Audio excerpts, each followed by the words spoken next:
Hey everyone, and welcome to the live stream with me, your host Max Perez. It's an absolute pleasure to have all of you joining me, whether you're joining for the live show or for the later on released recording of this show here.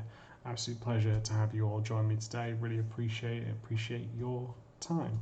So thank you again for joining me. For those of you who may be new to this is me just going on and breaking down my stealth level that I'm building, for example, for the course on the XYZ school. So this is me just continuing on. I've sadly not done this in a while just due to work, podcast, the book, a lot of stuff going on. So not as much as I'd like, but we're here now. I'm going to tell you a little bit of things that I've done, as well as break down things I actually want to expand upon. Because I won't be able to get all done for the XYZ school, because obviously they need to get something to show. I want to present. But for me, moving forward, I want to show you my flaws as well, because by no means do I get everything right. I'm still learning and I'm still trying to get better at this. So I want to show you my flaws so that you can see it as well, what's and all. But yeah, no, so thank you all for joining me. Pie Flavor says, I'm so excited. I'm so excited that you are here, buddy. I really appreciate it. Chrome Soul, a fellow fan of the poly assets. Yeah, damn right, good sir. It just helps, I think, in terms of level design, in terms of we don't need to make it super artsy, and I try not to cross that line. And for me also, I've made kind of these LD assets as well, just to help me just sell spaces, but I think they're really good as well, so it doesn't cross the line of environment art and level design with that one. Roman 1981, good day to you, good sir. Or nighttime for me, soon to be the next day. But yes, Chrome, you ask, what is the XYZ school thing? So over in Russia, there's an online course going on right now in which they are doing a semester on game development. I am one of the guest lecturers upon that, where I'll be doing 3 different lectures for it. One of them will be a talk where I talk about mental mapping. Another one will be breaking down my stealth level that you're seeing me make here. And the final one will be reviewing people's work. So it's a really nice element to it. So yeah, that's kind of what it is, and they're kind enough to, because we spoke about it, and I'm really glad that we got a chance for me to share it. So even though this hasn't, that you may not get the full breakdown, you'll be able to see me make it, so we can discuss about it. You can see the pros, the cons, the rights, the wrongs that I have all done. And then you can just learn from it as well. So it's all about sharing information with it. And you can see I've got the mic in here. I've been listening to some of the old one and noticed that I sounded a bit distant. So I've decided to move my mic set around so you can get it. So it also blocks up my backdrop, which is just my bed, because my apartment is very small and I don't want people to get this confused with OnlyFans. So yeah. But awesome. Okay then, before we jump into it, does anyone else have any more questions before we start looking at what I've been doing in the meantime since the previous stream? Just write them down below before we get into the level itself. I'll tell you what though, one thing that I've realised is I definitely made this way too big than what it should have been. So yeah, that's something to keep in mind there. So Green Watermelon says level design only fans aware. That's it, yeah. It'd be a very different. I think I'd probably be the poorest member of OnlyFans if I just showed blockouts. I don't know. But it's up north. Glad that you can join us, good sir. I hope that's not too bad on your ears when I'm just me drinking from a water bottle. Stay hydrated is always a good point for it there. But yeah, no, I went too big. This was meant to be just a warehouse level, and I think things just got exaggerated. So even then, I think you've got to think of it like keeping the core the same. Because that's, like I said, where I went wrong with this is I should have kept this smaller and more condensed, just because it would have been easier on me for this one. So yeah, just one thing there. Green Watermelon says, do blockouts count as environment art nudes? That's pretty funny there, but Chrome Soul, you asked the question of, how do you push onto a ship project in that layman to the project of What do you mean by lame end, mate? I don't quite grasp what you mean by that. Do you mean like how do you continue moving forward? How do you press forward when it comes to bug fixing? North ASMR, yeah, maybe not the one you want. It is amazing how that stuff's blown up ASMR for it. What was I going to say? But yeah, so that's kind of the thing, is make sure you keep it condensed. I want to also talk about, because I've kind of been keeping it a bit quiet just because it's been very hectic, but the book is almost done. We've got all the pictures, just some small tweaks on it now. The layout is done, some small tweaks on the text to do it, so we're going to be bringing it all together because we've got a few things where we were just missing certain images and spelling mistakes here and there. But the book is almost done, guys, and I'm super, super duper excited, guys and girls. Sorry about that. And honestly, it's turned out really, really well. So I'm excited for it. We've got the name down now. We're going to call the series, because I want to make a book series. It's not just going to be this first one, but the like overall name will be Let's Design. So the first one, for most of you who've followed me on Twitter or know anything about the book, it's Let's Design Combat. So we're just talking about combat and all that. So yeah, we're almost done, and I'm super excited. Hopefully next month, so in a few weeks, we'll be launching the book, and I'm super duper excited for that. We're just getting a few more details ironed out about who we go with to print with it, because I'm not done with any publisher. I wanted to go this just self-publishing if I could do that, just because just a bit more creative freedom. I get to pick my team members who are making the book with me.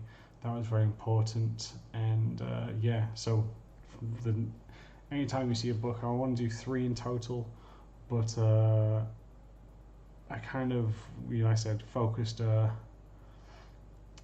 very much on the combat will be the first, traversal will be second, third will probably be puzzles, but I'm not too sure yet. Second one I'll probably write at the end of this year, because I'll take a break because it's been very hectic and I kind of want some me time. Once I wrap up this level, release the book, I kind of just focus on the podcast and the main job that I have as a level designer too. So I really want to give them my full attention after they're done. Pie Flavor says, "Whoa, book." Yes, mate. I'm excited. I've been working on this for almost 7 months now. So, I know some people might think that's short, but for the size of the book, you're looking around about 80 to 100 pages. It's very cool. So, yeah, Chrome Soul says, "I hope it's super granular and detail focused." It is. Not as in like minuscule details, but it's about things that I wish I knew and I wish I grew up with. Speaking to a lot of people who are part of my mentorship program, and similar to how I was, they don't spend enough on, to say for AAA design anyway, combat's a huge, huge part of this, right? So I think the fact that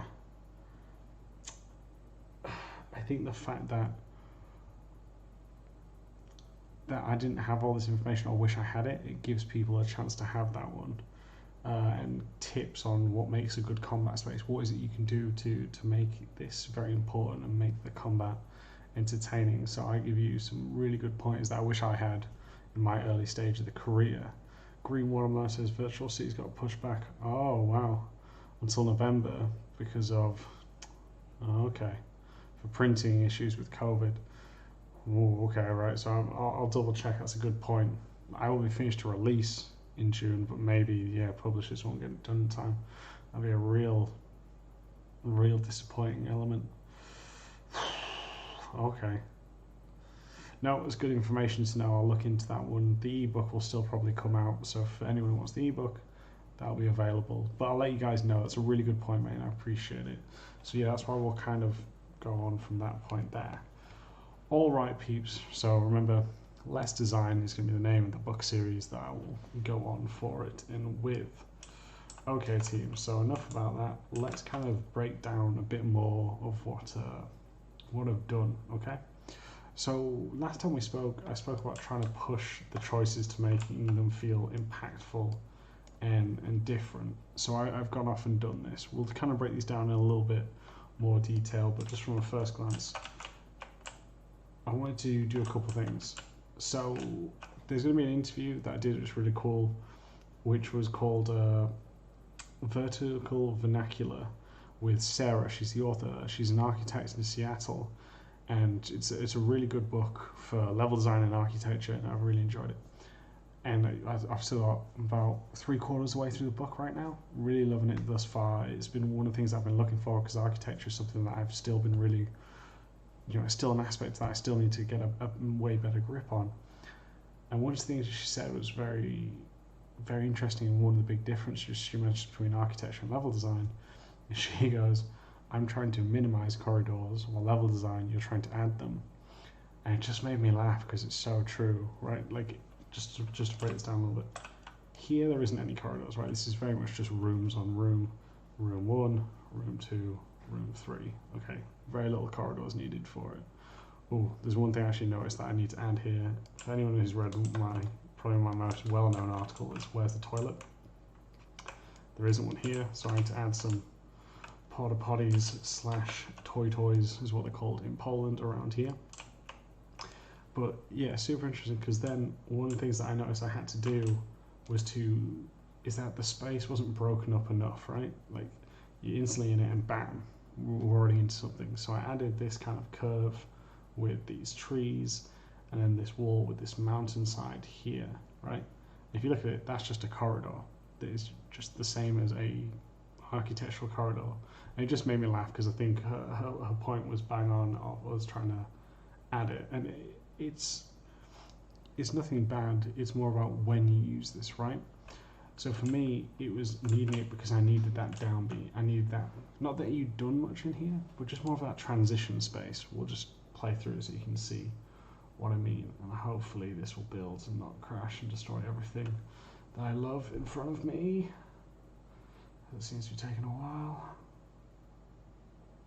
This is what happens when you don't open up a project in a month. All right. So, like I said, it's very much a corridor. The player shouldn't, you can see through here. If you listen to one of my recent episodes about illusion of space, we talk about that. The player can see through it, that they can see this is a very dense forest. We come round, and again, little mountainside, cliffside up here, which again, just all cliff and a corridor leading we, the players, around to where we see our first enemy. But yes, the reason again that I built upon that was the fact, like I said, I wanted a transition space. It wasn't just wham, straight into the next one, is that we've got a little transition. We can start to get a set of our scenery for it of, okay, we're outside, and here we are. Another thing that I want is, you see that, you see this. That's probably one of the hardest things that I've had to try and balance, right? Is the fact that you can see, you still have to be able to see your objective over there, and trying to make sure that I don't block it with any trees, mountain, excuse me, all of that. So that's been one of the most challenging, is to keep that view there. Now, I actually did have working AI, but I brought a bug. I'll be looking into it. But essentially, when you came in, you see a guy who walks, and what I like here is the framing. We have some rocks, frames him here. He goes around to this side, then goes up onto this elevated spot, comes down and around again. So the reason that I think this is an important way in terms of the space for it is the fact that we've got our decision point here. We're safe, so we can start to, if you can see here, see little hints of him coming up. So for people who are paying attention, and especially when you see movement, you see we've got a little frame here, you'll be able to notice something like that. And when we come down, we're straight away met with cover. And the other thing with his waypoints, and I'll show you these in a second so you can see what the actual plan was, is to make sure that he never stops and looks in this direction. Because if he looks at the player, it instantly kind of breaks that kind of safety. You can be caught off guard, the player can get frustrated, and it just leads straight into combat. And with the fact that we're making a stealth level, that's the last thing we want. We never want it to feel like we are punishing the player. We want it to feel very much that the player is able to make a tactical choice, that if they have failed, it is on them and only on them, not on what we have done as level designers, right? So yeah, another thing that we want to show from here is the fact that we talked in the very first area, we discussed how you have the dumpster where you can dump the bodies in. Well, the equivalent for this outside would be these bushes. Again, anything with these purple on them is gameplay related. Alright, that's one of the things that I always want to try and highlight, that this is, I have the idea of gameplay. I may not have the body disposal mechanic, but I've got it in my mind. I know it's a mechanic, I'm highlighting it. And then if this was an actual production schedule, I'd be able to go, oh, okay, once it's in, I know I want it here and here. So yeah. Another thing with it is I'm using it to kind of help pull the player, right? Because what it should be is we use it as a player to go, I need to, whoops. I'd be using it to actually go in like low grass, like in Assassin's Creed, creep into it, as well as hide it. So we can go left or we can go right here, and then we can start to use it and then take the enemy out, hide their body. Another thing that I wanted to do was the fact that if we had the enemy going up here, it would help encourage the players see it, so that they can go up here as well and then start to see their choices. As you can see, we've still got our main objective, which is this warehouse over here. I've nicely aptly named it Pear Drop, just because it's fun for me, and it also just helps make it stand out, right? But I then got objective, and it's the reward of the Nile, right?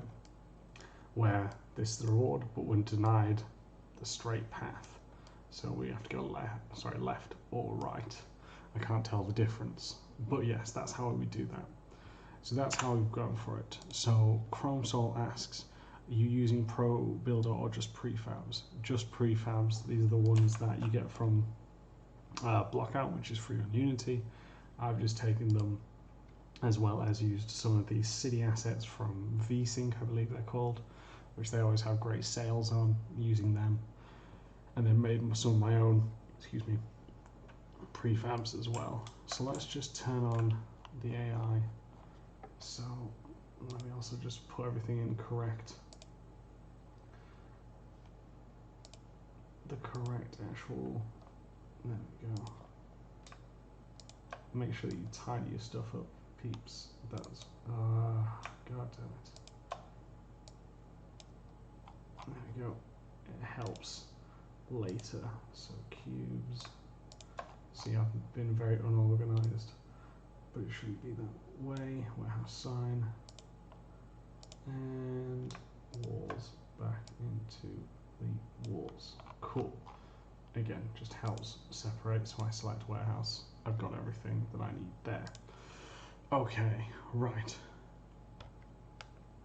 So Chrome Soul then mentions reward and dial is pacing goals. Alex is so great. Jeff in particular is great for it, which is gameplay over LD, but works so well. Yeah, no, it's a great way to do it, mate. And I haven't played Alex, but it's great to hear that it is really good. I heard amazing things. So it's about that, right? Where you see the reward, which is it. Naughty Dog graded it too, and we kind of move from there. So let's have a look at my. Just turn off these guys so you can see, and turn on my AI here so you can roughly see what the paths were. Like I said, there's a bug when I try build and play with them on, so I'll be looking into that a bit more. You can see the cone vision. So if we select our guy here, you can see with these arrows, this was his patrol path around here. So you can see that none of this going duh, duh, duh, duh, duh. So it gives players ample opportunity in order to get behind him, take him out. And he's also, what he's doing, I really want to highlight this, his patrol paths are a great way not to obviously challenge the player, make them like slow down the pace of the game combat, but also a great way to highlight certain paths. So we have him highlighting that there's a pathway around here, a pathway around here, and then a decision point up here. So that's really important. You can get a lot out of your patrol. So this is a very focal one, right? We've literally had, we've come from a narrative scene, we've done a couple of interactions, but now we've got an actual challenge. That's another thing, is the challenge isn't too difficult, right? And what I've done with him too is I've only armed him with close quarter weapons. Ignore the grenades. but what you can see with it is the fact that we've got this, so the player doesn't need to worry, especially with this being a stealth game where you could lose instantly by getting shot, but with the fact that it's a melee weapon, the player can feel a little bit safer. They're not going to be instantly done for, they have to take a step back in this way, so you can play with your archetypes of enemies too. So you can see this is how I've designed it and kept in mind. Pie Flavor says, what's the best way to do paper level design? I don't feel like there is, like, people have different ways of doing it, right? So I'm just going to tell you my personal way. There are other people that, me and my friend Seb, who I work with, which is, he's a great LD, we have slightly different opinions. Other people I know don't even do paper design. Other ones go straight on to SketchUp. Others just block it out straight off the bat. But what I recommend is always using gridded piece of paper. It's just so simple to do so, right? Because you can help get your metrics, 30 meters, 12 meters. I understand that the corridor is going to be, 4 meters wide. I think that is super useful. I think that's a big aspect to it, right? And I really recommend people to do this. You know what I mean? It just helps you translate your paper design with the grid to these squares, which you're probably going to be blocking out with, to really nail down those metrics. So that's what I recommend. The grids don't have to be 1 meter by 1 meter. You could do it where one square is 2 meters, 5 meters. It depends, right?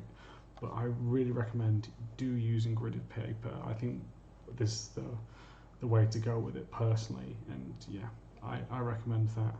Ben, it's nice to see you, mate. It's been way too long. I hope you're good though, buddy, and I hope that you are safe, my friend. Where you are, definitely took this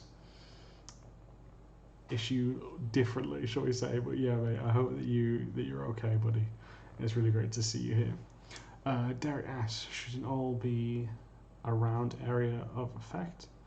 Derek, what are you referring to? You're referring to the AI's cone of vision when you ask that question, mate? Or what is it that you're...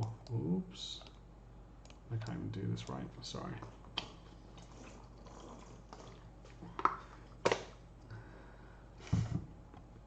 It's good to have you here, Ben, mate. Absolute pleasure to see you, my friend. And we need to arrange that podcast episode, mate, because we spoke about it and then life got in the way. But, after this, let's get on Twitter, let's message, and let's get our episode done, man, because it'd be absolutely brilliant to chat to you again. It's been way too long, buddy. And also, thank you for tuning in, mate. I know you want to see this ugly mug. You've seen this little ginger porno stash that I'm growing. It's pitiful. The other thing people that ask me about, because I wear the hat a lot, just showing you how bad my COVID hair has gone, just to really show. Like, sorry. This is as long as it has, been since I was like 16 or something like that. And my hair doesn't grow like long down like this, right? It more goes like Lego, where it just goes up. So I feel like it should be like, but yes. So to hide my shame and highlight more of the glorious ginger mustache, we put the cap on. Derek, my friend, on to you. No. Wow, Ben, going straight for that one there, mate. It couldn't give me a boost of confidence for 5 seconds. Good luck with the beard, my friend. No, the reason for that, though, mate, I could make it a cone, but the reason it's not a cone is the fact that, like, and this is a really great way to phrase it. I'm trying to figure out who said it. You want to simulate, like, maybe you want that for your hearing, but not for your sight. That cone is for the sight, right? And the reason for that is you want to simulate realistic behaviors, but you don't want to create them, because as soon as you do that, it becomes a lot harder. Like, if you think of any stealth game, and you think if you were the guard, you probably would have shot Snake instantly, would have took out Sam Fisher, no issue. So you want to create it where they're smart, but they're not intelligent, right? So this way, when we have the cone here, we can set this cone, by the way. I chose to set it like this. But what we can do with it is the fact that now we have an opportunity. So that way, when it's here, when the enemy has got their head, the back of their head, I as a player know, okay, their senses are probably going forward. So it's in that you can actually understand and start studying. So that's why it shouldn't be a circular motion. If you are interested in more, I think I'll probably do a stealth series, but also Game Maker's Toolkit has done a phenomenal series already on that, discussing it and talking with AI programmers on it. So yeah, amazing stuff if you want to learn more about it. And yeah. And Ben, I want to see a picture of that beard later, mate. We can compare bad beards. So yeah, that was kind of the element that I'm going with. Quick thing just before we move on, because I'll ask you to just type out your questions, team, before we go on further with the level, because I think it's really nice what we've already taken a good look at. But I just want to thank you, all of you who tune in for this, all of you that listen to the podcast, all of you that like any tweets or anything that I do, and those who support the podcast and this whole series on Patreon. Because it wasn't for your interest, none of this would be possible. I do it because I love it, and I also do it because there was a lot of stuff I feel that schools didn't always cover, and as a young designer I was struggling, and I made mistakes. So if I can get out there and reach people and hopefully make you avoid mistakes I made, that's why I do the book, that's why I do the podcast, we do the streams, where it's not just me playing stuff, it's me actually breaking stuff down that I've made, so you can see it as well and see how I iterate. So I just want to say thank you, each and every one of you, all of you, because it's because of you that we get to do something truly amazing. So hello, my friend, thank you for joining. If you do want to join in with the podcast, we're doing another weekly challenge where I'll be doing a traversal challenge with the Uncharted 4 mechanics. Then please head over to patreon.com/level design lobby, where you can get a ton of benefits, extra content, great community, tasks in which I review your work, as well as being able to create more and more cool stuff for your portfolio. So again, thank you, all of you, even if you do not go onto the Patreon. Seriously, thank you guys. All of you are amazing. And like I said, I really appreciate it. All of you, in especially these weird, strange times. So again, cheers, team. So if you do have any questions, I'm going to have another sipping of water and give you the ASMR experience. Just type them out. I'll answer them before we move on to the next stuff, which is actually the paths going further forward, team. So yeah, just give you a couple of minutes.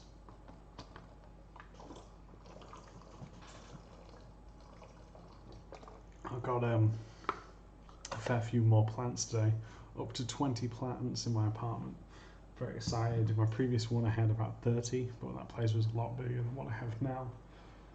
I just think, especially with me sat down in front of a computer so much, it's nice to get a bit of green, and clear the air. I think it's great. So if you do want to get plants, great. I've got 3 on my desk right now that I get to just look at, and I think it's really, like I said, really great for just breaking up what we see for it. Okay, since there's no more questions, or it doesn't seem like it, let's just get on to the next point, which for me is the paths, right? So, like I said, this here is a decision point. We talked about this being a decision point and how to handle this obstacle. This one is now about handling choice, okay? So with this, I want you to do a couple of things. So just to drag it all back, you see these stairs here for the warehouse? Well, they're behind a certain lock, right? And you need a key to get through to it. So I was like, maybe do I give it to the guy here? But then it just felt too obvious, too easy. So I decided that if you chose the more challenging path, which is actually here on the left, you'd get a key, which would then make this a lot easier, where you'd skip all of this and just go straight to the second floor. So that was something where I wanted to really think about how choices have impacts. And if you don't, that's still fine, because you get to experience the rest of the level and you can kind of go from there, right? We do have a question. Marcus Lane asks, what is the best way to split up level design docs? By environment or by quest, by mission? I'm not sure I quite get the question there, because your level design doc should only focus on your level. So there seems to be quite a lot there. I'll just quickly run this down. People who've seen the stream have seen this document, so forgive me. But you know, there's always cool new people that are really wanting to break stuff down. So let's really answer this question.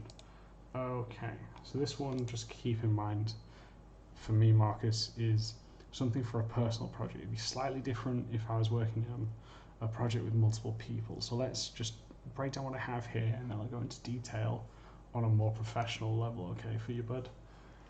So one of the things that I've done is obviously, and I really want to pitch this and drive this home, is especially in a professional environment, you are going to get a lot of emails every day, and it's really hard to gain the attention of your teammates. Just, you know, nothing personal, that's just the truth of it. So you want to make sure that your work stands out as best that it possibly can. So one of the ways that we do this is by making sure the fact that we have a great, interesting looking document. We've got text colors, background, all of this, right? So I need to instantly hook you, the viewer, right? So I now break down what it's about. What is the actual level about? It's break inside the warehouse, steal the data, and escape. Rough duration of it. Gameplay, what is the mechanics, kind of the overall key goals and objectives. Cameras, now you wouldn't necessarily put this in a third person document, just because of the fact that your game would already have this information, right? But for us, it's my personal document, and this isn't based in a game, so that's why I've put it there, right? We talk about the narrative brief. So what is actually happening in the level? What is the story for it? What is it that we expect the player to feel, okay? So now we know these key things as a player, they're informed. So we've created that start point. So that's why, because we've taken the information from the narrative brief, the illegally shipments of weaponries, which means when the artist comes in, they need to make sure that they show these illegal weapons in the warehouse, in the building, being stored and taken away. These sort of things that we can make sure that we refer to make sure that our level keeps selling that narrative, right? I talk about locations. So this here would be the different locations that make that level. For us, it's the woodlands, the warehouse. I probably should have put the sub-generator, but I think that's because I expanded it to the sub-generator. But that's roughly how we'd start with it. And then talk about the objective flow. For me, orange are key, mandatory objectives. Blue are optional, and that's kind of how I've described it in that one. I then go into the objective beats. So I'll talk about what is the thing that beats are going through, break it down in a lot more detail, the overall flow for it. And then we do the graph, so that we see how it actually paces, see if this actually has a good pace, if it does, doesn't. Then I do my references, so the warehouse, substation, grab the reference for it, 2D maps. Now I actually should have done this slightly different. We can talk about that after, and that's it. So I've kind of broken it down here, but how it would go in your more professional one is actually there'll be multiple people working on the LDD. You'd have your environment artist, your mission designer, because sometimes the LD is, sometimes it's not, depends on the studio, and your narrative design. I think they're the key ones on it. So yeah, you'd have those three, right? So then you do similar to how we just talked about, which we talk about the brief, narrative, location breakdown, the objectives, the graph.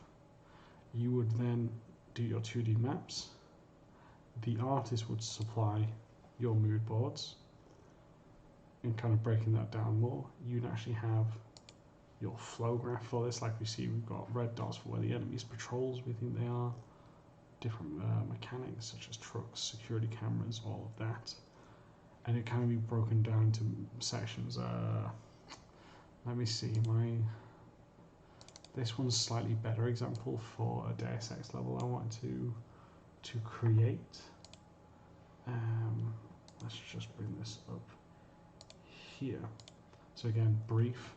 Also again, see how I've taken time to try and make this look like a Deus Ex level. The font is different, color coding. Again, really cannot stress the importance of making something look presentable. So we get narrative brief, location breakdowns, a little bit of what's happening in each location, reference for the city, arcade, cyberlab, the core mechanics used. So this could also just be the core enemies used. Some games have it where you have different enemies at different levels, and that's really important for them to help break down the pace and actually how the thing will go. Again, objective flow, level beats, pacing graph. Your metrics wouldn't be in this either if it was a main game, because they would be established in a different document. But for me, I use them because it helps me understand what I need to do for this, right? So yeah, that's roughly how I would do it. There are, like I said, some slight differences. Each company has differences in it too, but that's how I work on it myself personally. So I hope that has answered your question, Marcus, there for you, mate. So good question. Okay, next let's talk about the paths that we have.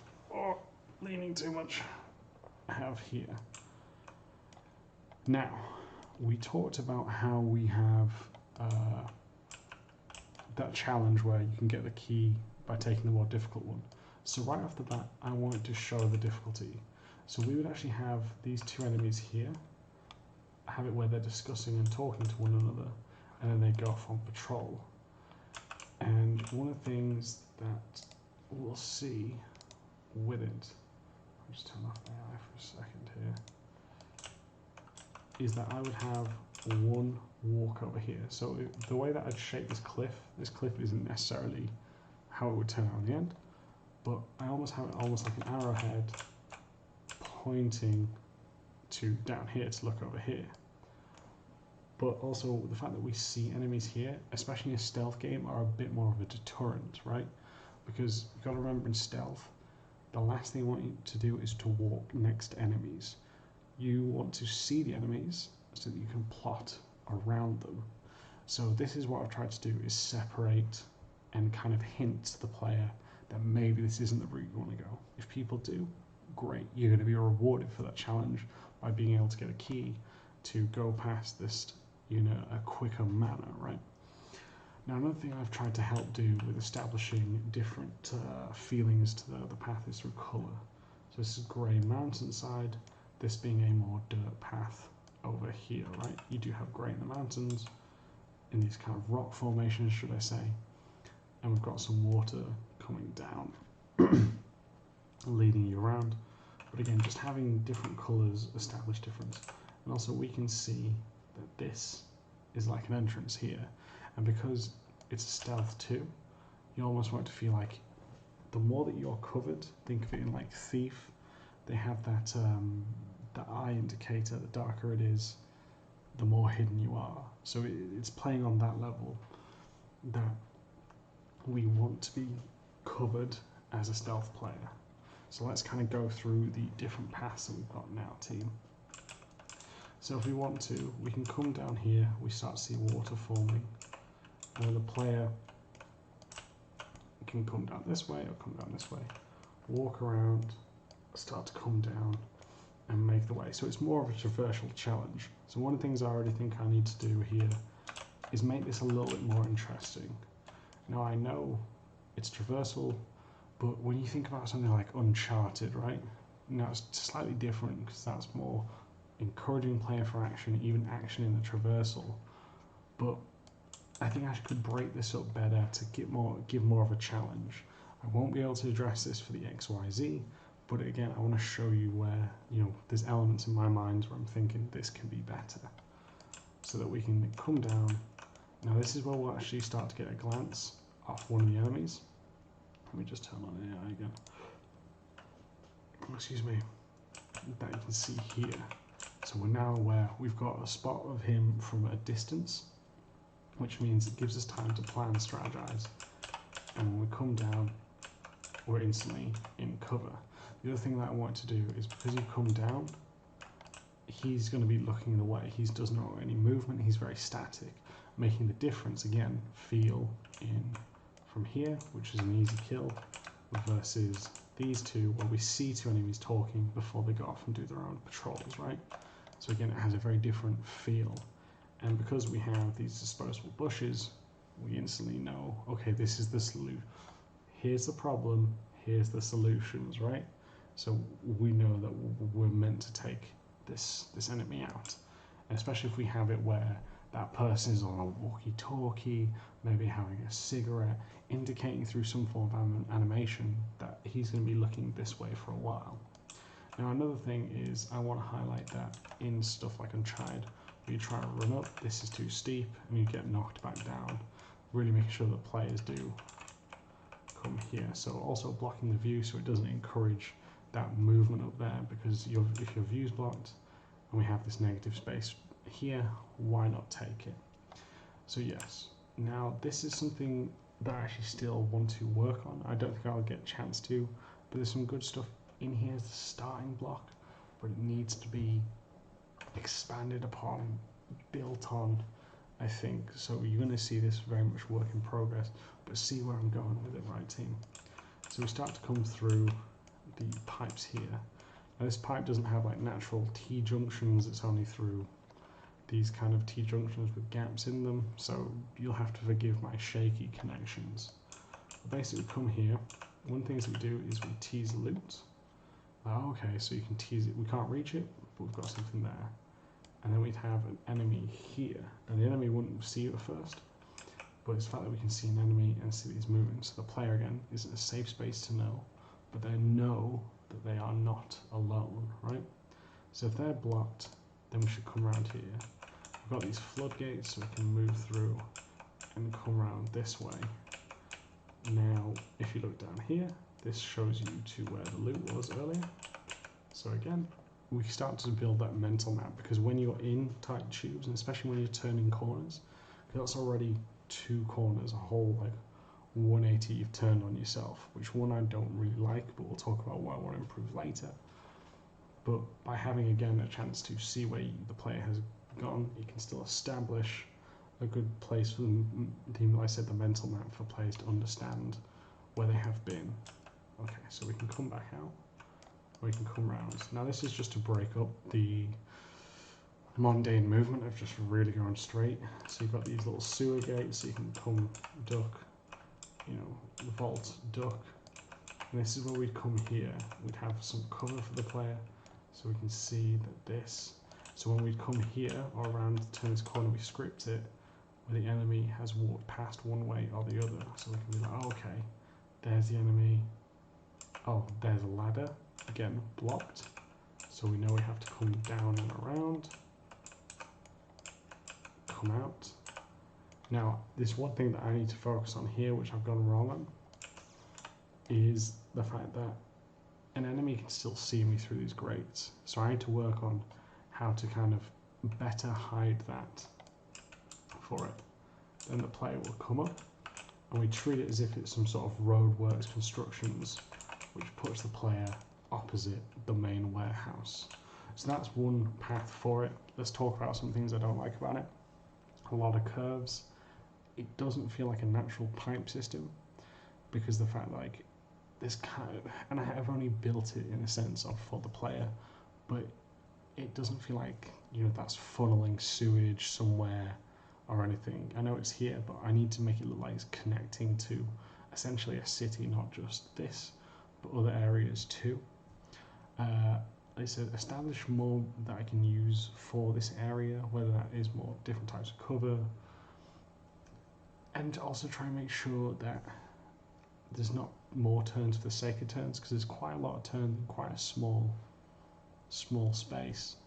So yeah, those are the things that I already know I need to improve upon, but I just want to discuss them and tell you next iteration it's something that I'll be addressing. So that's, yeah, from that there. I've just realised the time, so I will be wrapping this up by showing you the last section and then calling it quits. So please ask questions so that way you can get them answered before I head off to Betty Buys. Alright, so you can see that's very different, because the other thing that I really wanted with this is we're breaking in, right? We as a player are breaking into this facility.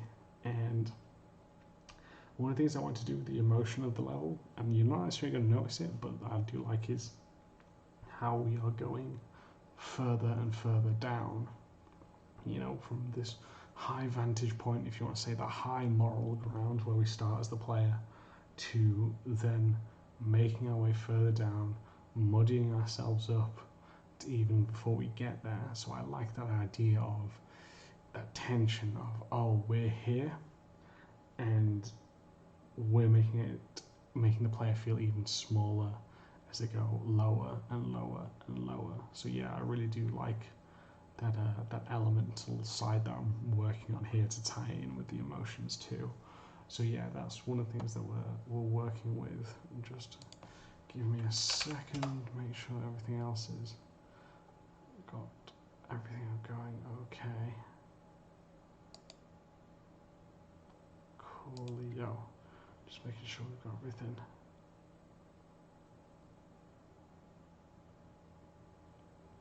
Right, back to the stream, Kitty Wings. So the next one is the other path that we have going on to the other side, right? Okay. Which is this way. So you can see this is a bit more sheltered, right? We have a bit more trees, and then we can start to see this here and how it's slightly more opened. So from here we can decide how we want to deal with this. Is we'll see the enemies walking, first starting talking together where this guy is, and then going off. Now one goes down here, the other one goes roughly around here.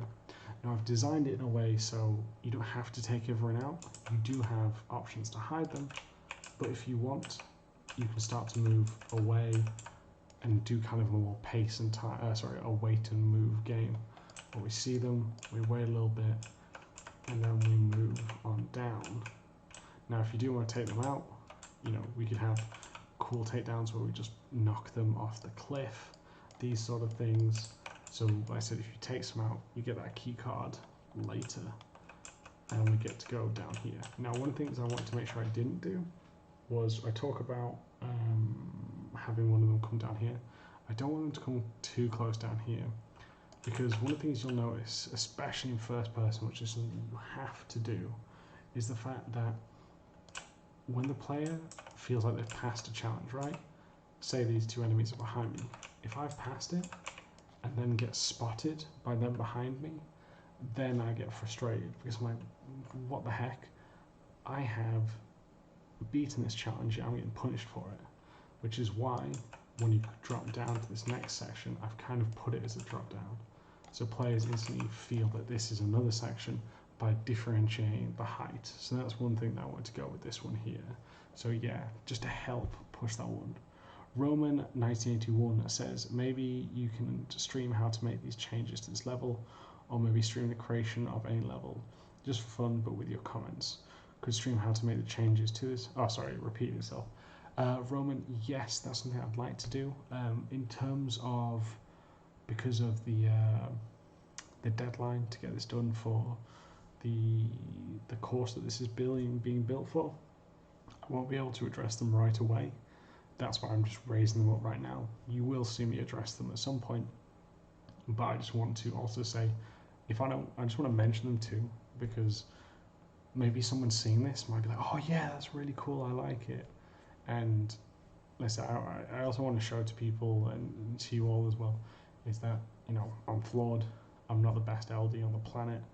It hurts my own ego to say it, but you know, it's truth.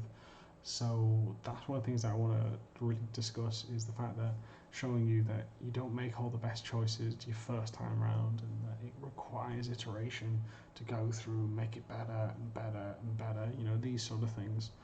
So that's kind of why I want to talk about. But you're right, I will be addressing this one. I think it's a great idea. I think it's something that I want to, you know, I say it, do address and show you how I've made those changes later. This one, we can talk about the flaws already with this one. Is when we come down, it's not necessarily clear that we have to go to the left. You can kind of lead, maybe put some loot here. I need to hide this enemy better.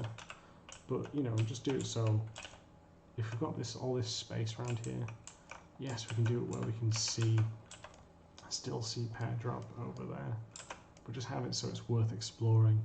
It's a little bit flat around here. Not everything needs to be broken up with height, because already we've got 2 step downs, a ramp down here, but just something to help break it up a smidge. And also highlight this path to the left there. So then we come down, think of it as this kind of as a little small rest beat, but I don't want the rest to be too long. The reason for this is I said this is the more challenging path, so I really want to drive home that tension. Now this would come through feedback and testing if it's too much too soon, so something to remember.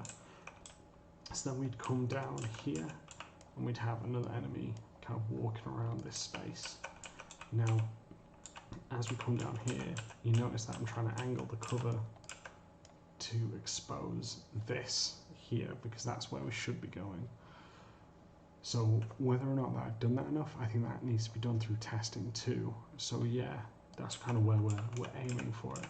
So, and like I say, we can get the enemy foreshadowing, seeing them up here. Again, maybe this is too much tension. It's something that I need to, build upon. So we can time it where maybe he goes over here, and then we as a player sneak through, see that this person's up on this ledge, kind of patrolling up around here, plan the weight, come down, see where it is, drop down, and then we're on the side of the road here, leading on to the warehouse. So those are kind of the paths that I've made thus far. As I said, this one, so let's talk about the main iteration points that need to be added, right? Is make sure that there is enough bite between the tension here. Maybe I need to think of stealth mechanics that the player can use where it's not just wait and then move. I think that's another one. Make sure that you can see, you don't get spotted, that it feels safe, the transition between spaces, and then the other ones that we talk about here. But do I think that they're starting to come together, these paths? Completely. I think that you can feel the difference, that this isn't an illusion of choice, that your actual choice matters, not only by how you play, but also by your reward, by this one leading, you don't get any key card from here, but this one you will get a key card to skip further on. This sort of element to it, the fact that it's stealth and I'm trying to push you away by using enemies, I think it's on to something. I said I don't think it's perfect right now, but I think you can start to see, the blueprints on where we're going to go to make it even better. So yeah, team, that's kind of where we're at now. As you can see, I'm starting to build out the warehouse. I'll be building out that, and then I guess after that I'll start putting in the elements here, and yeah, finishing it up. Hopefully, if not this week, next week is my plan, team. So yeah, if you've got any quite last minute questions, ask them now, because I want to start wrapping up to end this. Do feel free to share this video. It'll be on Twitch, Twitter, and YouTube. So even someone you might know who might like this might have missed it, there's always a great spot you can come to here. If you do want to support the podcast, please head over to patreon.com/Level Design Lobby, because that way you can support this as well as get some awesome benefits to team that makes it even better. So yeah, just thank you all for tuning in. I hope you like what you've seen. I hope you can see how to make the paths feel different, and with color coding as well as level variations. One keeps you high and one gets you low, spacing, all of that. So yeah, like I said, absolute pleasure chatting to you all. It's been a really good time that I hope you have enjoyed as well.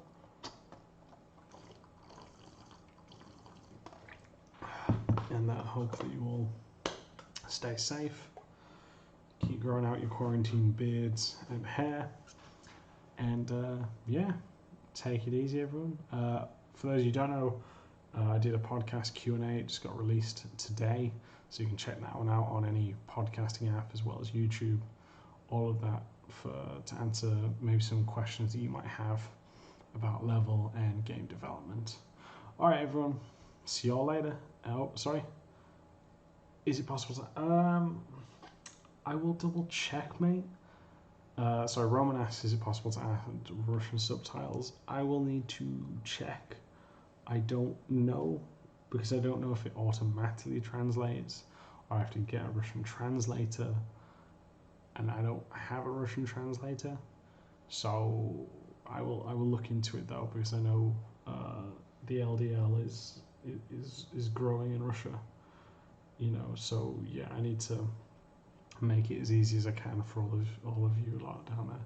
So let me look into it, see if I can figure out a way that's easy, because yeah, translate is quite a bit of money, and but yeah, like I said, we'll figure this out, Roman, mate. I think it's a good point, and we'll go from there, mate. I think we'll look at it. But thank you very much, mate. With old videos, yeah, let me see what the process is, and then maybe we can reach out and get this sorted, because there's over 100 videos, and I don't really want to just lump 100 videos on you, mate. So yeah, I don't feel it's fair. But yeah, we'll take a look, see what the process is, and address it from there, my friend. All right, everyone, take it easy, rest up, and I'll catch you all next time. See you later, everyone. Bye.